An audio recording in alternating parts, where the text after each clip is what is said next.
He is the founder of Go Long, a website and newsletter dedicated to incredible stories in football and the NFL.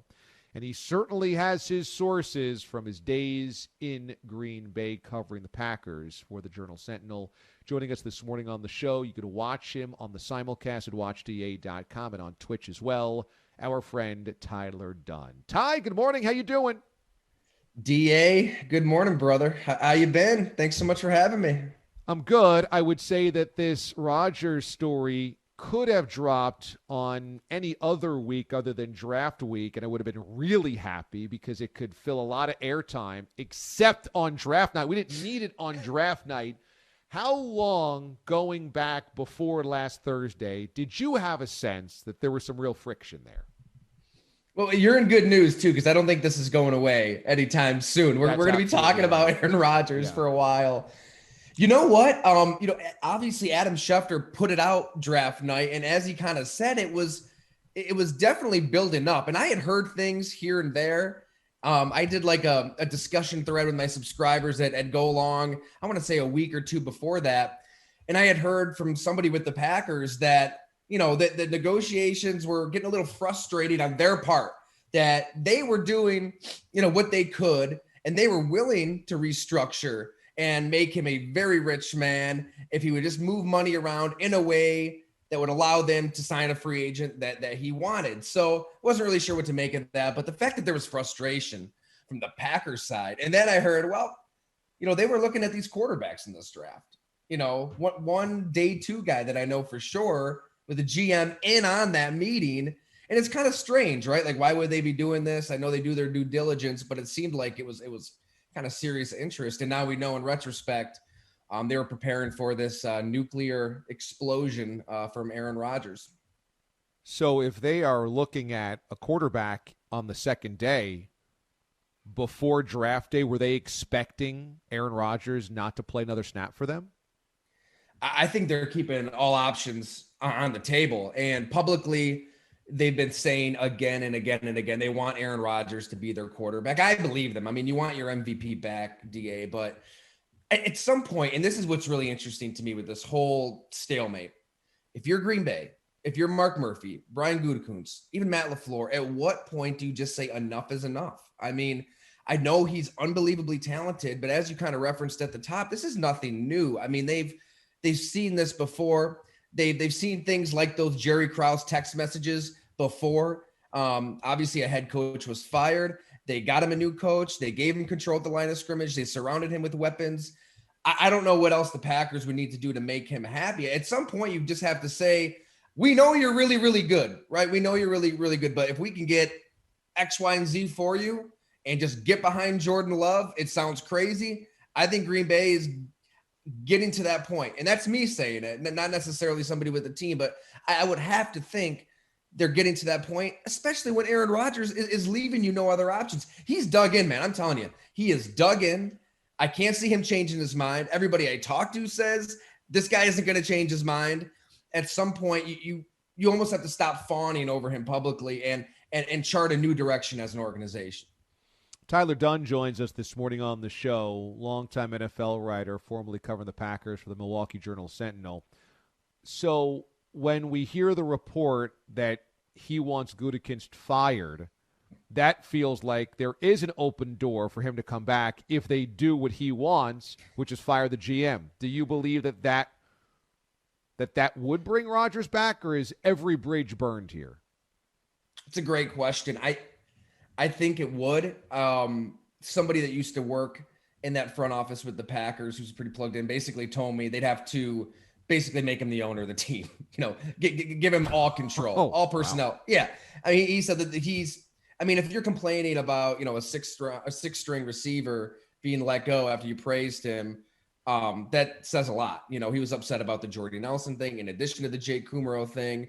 Obviously, the Jordan Love selection is at the top of his list. I do think that, if they fired Brian Gutekunst, that would probably change his tune a little bit, but that would be ridiculous. If you're the Packers, and I can't see them doing that in a million years, that would just set the worst precedent you could ever set in sports. If you're letting a player just fire the GM because he doesn't like him over something we've seen before.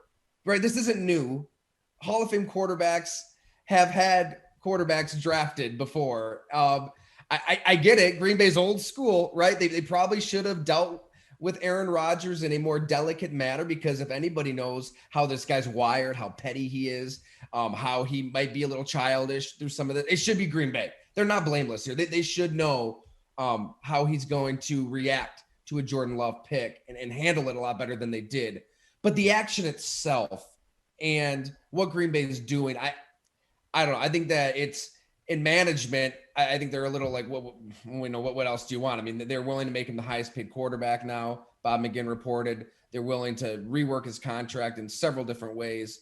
Nothing seems to be working. So that's why I kind of say, like, if you're Green Bay, and we're going to write this today at golongtd.com, embrace Jordan Love, right? Just go all in. I think when June 1st hits and that cap hits cut in half, take control, because right now they've lost control, at least in the public sphere, it seems. So in your estimation, Aaron Rodgers saying fire Gutekunst or trade me is actually Aaron Rodgers not giving them an out, because he's not willing to take more money. He's not willing to renegotiate his contract. The Packers are willing to extend him, are willing to make him the highest paid QB, but he's giving them an ultimatum that ultimately they can't give into. So he's kind of passively aggressively saying, you have to trade me. I'm never playing for you again, in your mind? I think so. Yeah. I think he wants out. Everything I'm told is that he just wants out of Green Bay. He's done with Green Bay. He saw how the Brett Favre thing played out, as somebody who's pretty, that cares deeply, I'll say, about the narrative of his career, his life, how he's viewed by others in the history of the game. At first, I thought, DA, like, this would really bother him if the Packer fans, were ticked off and there was a lot of backlash, like we saw those 24 to 48 hours after that fire Gutekunst report. I think that does matter to him. But seeing how the Brett Favre situation played out, seeing how they booed the hell out of him when he returned to Lambeau Field as a Minnesota Viking, and then 2 years later, what happened? His numbers up in the rafters. They're bringing him back for the Packers Hall of Fame. They're filling the stadium in the middle of the summer. They're cheering this guy. They're worshiping this guy. He'll get that moment one day. I think Aaron Rodgers is okay going through whatever he has to go through right now to get out of Green Bay. And barring a miracle, I can't see how he stays. Look, anything can happen with this guy. He could sit there with one of his friends in the media a month from now, 2 months from now, and say, oh, it was a bunch of smears, a bunch of noise. Don't listen to that stuff. But I think he's sincerely dug in right now. I really do. I can't see that moment coming, really. Tell me why. Why is the reason here? Because they drafted his replacement and that's it? That set fired everything? Is it because he feels like he doesn't have enough say in the personnel? Because if it's not about money, why does he want out of Green Bay so damn bad? He's surrounded by one of the best teams in football. I totally agree. I mean, we could list off the reasons why for an hour. I mean, they've done a great job surrounding him with talent. And they've given him freedom at the line of scrimmage, which is what he wanted all along, right? And he can change plays all the time in this offense. But to answer your question, I think it is that. I think it starts with the selection of Jordan Love. It's not Jordan Love himself. I think they had a good relationship. I think Aaron Rodgers was good to him. I think teammates really like him. I don't think there's a problem internally with those relationships. I think this is Aaron Rodgers wanting personnel power. He wants to have a say. He believes he deserves that say. I think there's players that believe he deserves that say. I'm not sure, short of just naming him pseudo GM, I'm not sure how you make him happy. Brian Gutekunst has done a really good job. Let's not forget that. I mean, look, he's tied to this Jordan Love pick. I get it, but they've got a lot of talent on this roster. He comes from that old school Ted Thompson, Ron Wolf way of thinking that you draft and develop talent, you draft and develop a quarterback. I think that Green Bay, they run the risk of really letting a problem kind of infect the whole organization if they just allow a player to fire a GM. I can't see that happening, but I think basically that's what Rodgers wants, is that personnel control. He believes he deserves it. Look, you got to put yourself in his shoes, right? Like, he sees the renovations to Lambeau Field like Brett Favre did when they renovated it in 2000. He sees a 34-acre Titletown district adjacent to Lambeau Field. And he's probably thinking, I'm putting words in his mouth. We haven't heard from him, right? So we don't have a choice. He's probably thinking, I'm responsible for this stuff. And he might be right. his talent, what he's done, these guys think, I played a huge role in your business and I deserve to have a say in your business. I think that's probably where he's at right now. And I can't see Green Bay changing. Tyler Dunne joins us this morning here on the show. He covered the Green Bay Packers for the Milwaukee Journal-Sentinel. He writes for Go Long. He's the creator and founder of an awesome football website, golongtd.com. So let me ask you this. Can you tell us who that second-day quarterback was that the Packers were scouting heavily? I unfortunately can't. I mean, there's a few, right? There's not a lot. And honestly, I could say who it is, and there's a good chance they talk to the other ones too. I think it's a sign that they know what's at stake here. They know that Aaron Rodgers is serious, and that they might get to that breaking point where they do have to move on. So when Rodgers reportedly lists off the Niners, Broncos, and Raiders, I think we can all see why you'd want to go to the Niners. That's a ready-made place to win with a smart offensive head coach, good GM. The Broncos or the Raiders are harder to figure. I know that the Broncos have good skill position talent, but they're also, both of them, in a division with the would-be future dynasty, or at least at the moment kingpin of the NFL. Does the Denver Broncos or the Las Vegas Raiders give Aaron Rodgers more of what he wants, which I would assume is to get back to a Super Bowl? I think he wants that personnel control too. He'll want that freedom at the line of scrimmage. He'll want these other things too. I don't think it brings him any closer to a Super Bowl than he is right now, which tells me that maybe that's not at the top of his priority list. If winning, if football, if the things that we assume, like the guys that are wired like Tom Brady, that these guys want, then he would just stay, because Green Bay was one game away from the Super Bowl. And, oh, by the way, it wasn't Marquez Valdes-Scantling, this number 2 receiver, why they lost to Tampa Bay. It was a few plays that the MVP didn't make. I mean, you could play that game too. But I think that, Denver makes sense. I think that he wouldn't mind living in Colorado. It's a quick flight to California if he wants to do anything in TV, host a game show, what have you. And he's probably thinking in his mind, DA, like, look, if Denver has to give up 2 firsts, 2 seconds, say Jerry Jeudy and Bradley Chubb, he's thinking, well, I'm going to get there. And in a year from now, Devontae Adams, you know what? Maybe Bob Tunyon, maybe they come. He's able to recruit guys, and he's able to recruit players to go to Denver a lot easier than he might have been able to recruit players to go to Green Bay, Wisconsin. This stuff is probably running through his head. He's mapped this out. What's interesting, though, correct me if I'm wrong, I don't think he has a no trade clause. So Green Bay, they could make this really interesting too on their end if they do decide to trade him. In other words, they can trade him to a place he does not want to go to, and he can't say no to it. Completely. Dallas, right? A Mike McCarthy reunion, maybe that'd go well. Then we would know that this is not about winning, that this is just about right, just about both sides trying to stick each other in the abdomen. Just about proving the other side wrong. That's what's so interesting here, is that Aaron Rodgers in the final, let's say he has 4 years left in his career, seems like he thinks he's got good football left for a while now. Maybe it's 3 years, what have you. That really he doesn't want to win. He just wants to be right. He doesn't want to win. He just wants to be comfortable. He doesn't want to win. He just wants to be closer to Los Angeles. Do you think that's what's driving this whole thing? I really don't know. Like I said, it's kind of ironic. I mean, a quarterback who isn't shy in saying how much he despises anonymous reporting, right? And which is necessary in our business to try to get the truth. There's going to be players who want to speak out on things that happen that also don't want to be called irrelevant and blasted and become pariahs in Green Bay. But he's got to see in the night. I think he's kind of communicating as an anonymous source. Where else are these reports coming from? I can't believe the Packers are sabotaging themselves right now and want the world to know that Aaron Rodgers doesn't want to be there. So we don't really know.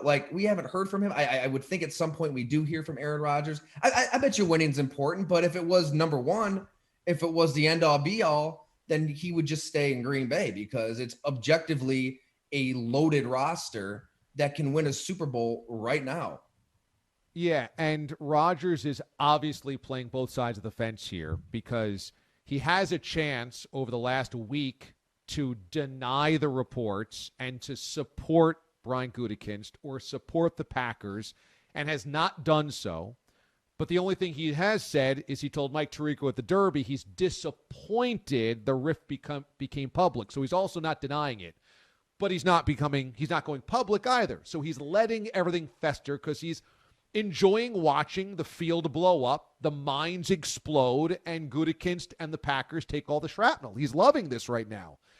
My question would be, is there a way for them to find a happy medium where they don't fire Gutekunst, they give Rodgers money, and they give Rodgers some say in the roster, who starts, etc.? No, I think they're there. I think they've been through that. I think this is all new to us, right? These last 7 days, we're learning about a lot of this stuff. I think that these conversations have probably been had from February through March through April to right now. And you can only take so many trips to California for kumbaya sessions to try to rehash this thing out. It's crazy. I mean, this is the Brett Favre situation all over again. It's trying to talk somebody into something. The only difference here, and it's a pretty big difference, it tells me that there really isn't a middle ground to find. Aaron Rodgers wants out. Brett Favre wanted back in. And short, like that source told me, short of just giving him complete control and firing the GM, and who knows if that even worked. I think he's dug in. This is somebody who doesn't have a problem eliminating people from his life, and the Packers apparently are on that list right now. It is the great irony that Aaron Rodgers and these other guys are trying to follow the Tom Brady model of getting more control, getting a place where they have more influence. But Brady did it to win. Brady did want to go somewhere else and get paid, and he did do that. But Brady did all of his controlling to win at all costs. And Rodgers' best chance to win is where he is at right now and is willing to take a worse team just to have more control or to be more comfortable. That's not what Brady did. He went to a place where he felt, of course, he got the cash as well, but he went to a place where he felt that he could win and obviously proved that he did win. Ty Dunne has covered the NFL for many, many years, and he is the creator of golongtd.com. And you say that, is it today or next week we'll see a long-form story on the Packer situation on your site? You got it. Probably within an hour or two, we'll have a story up. And I talked to a lot of people in and around Jordan Love, because I'm just wondering what the hell's going through his mind right now, right? How is he processing this? So try to figure that out, try to add some context to everything going on behind the scenes, because I do think Green Bay they should be getting closer to that breaking point. That's golongtd.com, golongtd.com. Go to the website. In a couple of hours, that story is going to be up. Also, you can subscribe to the newsletter so you have all of the links and updates of when the new stories are posted. Excellent work, always, by one of the best NFL writers in the game. Ty, you have a great weekend. Can't wait to read your stuff later on today, buddy. Thanks so much. Hey, thank you, DA. Always appreciate it. You got it. Ty Dunne joining us this morning here on the show.